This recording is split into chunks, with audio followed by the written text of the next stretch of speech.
Yeah, and again, that's part of what I call working it backwards, because people really don't know what causes their cancer. They go in and get a diagnosis, and their oncologist will go through a minute or two of the human genome and genetics, and which is a bunch of gobbledygook, and then he or she will throw his hands up in the air and say, "We really don't know."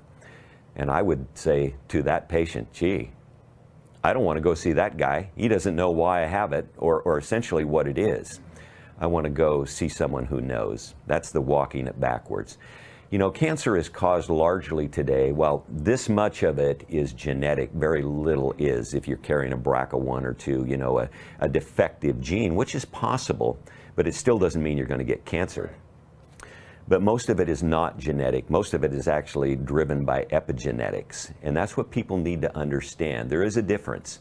If genetics is your computer, if it's the hardware, then epigenetics is the software. And we all know that the software drives the hardware. It is really the brains. That's what epigenetics is, and that's what cancer is. You know, we know the right foods have always been epigenetic, always. The right raw organic foods, because they will provide the nutrients in the body that will keep all of those pathways open and moving, the methylation pathways, the enzymatic pathways, the things that really drive the body and drive the genetics as well. So cancer is not genetic, and if you're in a room full of oncologists and your first line of your speech is that cancer is not genetic, they'll probably throw you out right away. And I had a good geneticist, Dr. Alfredo Galvez, told me that, and he started with that line, and boy, they were mad at him.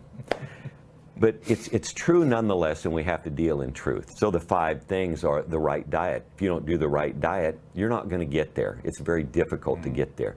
You can't do this much right and eat at Burger King and drink Coca-Cola and milkshakes and French fries, unless you're one patient I know who did all the wrong things, but he did enough right things and he survived and thrived. But I don't recommend that. So it's the right diet, it's the right supplementation, it's the right water, it's the right detoxification, critical, as we talked earlier about, and exercise, and the right exercise for those people who are able to do it. And by the right exercise, you know, it's different for different people. Obviously, I don't recommend swimming in chlorinated pools, but if you can swim, that's good, or walk or run or whatever you can do. I'm 65, I'm still an active runner at my age, and it's good for me. I love it, but it's not for everyone. We have whole body vibration equipment now, which is, it is so good that it was unbelievable for us to read the research on this. And I won't go into all of it, but anyone, almost anyone, we had an ALS patient who was paralyzed. All he could move was his eyes, and we got his legs, his feet on this whole body vibration machine. And he smiled. As well as he could, you could see it in the corner of his eyes. These will help everyone if you know how to do it, what to do. They're very cost effective today. Detoxification, PIO. Precision intestinal oxidative hydrotoning. No one else in the world does it except the organization that we're with up in the Seattle, Washington area, and we're trying to get more people trained. It's absolutely incredible. It floods the body with oxygen through ozone. It uses perfected water. It looks like colonic hydrotherapy to start, but it goes way beyond that. It's not typical to what anyone else is really doing, and that's why the results are stunning, truly stunning. We drink the right water because the right water, the right ionized water heals. Our bodies are electric. Our cells run at a certain millivoltage, and if they're not there, you're sick. You're acidic and you're inflamed. Most people are that way today because they've got chronic sickness and disease. So we have to change that. There's not many ways to change that. How do you change the millivoltage in a cell?